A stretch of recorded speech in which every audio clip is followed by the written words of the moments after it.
Under the Math tab, we can go to Trigonometrics, and there you find degrees and radians. For this exercise, we're going to use this one, radians. So we need the input, which is degrees. So let's create a numeric slider from 0 to, let's say, 180.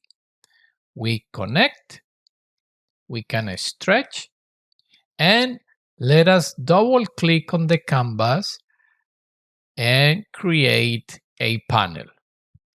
So if we set it to, let's say, 45, there you have it, 45.78.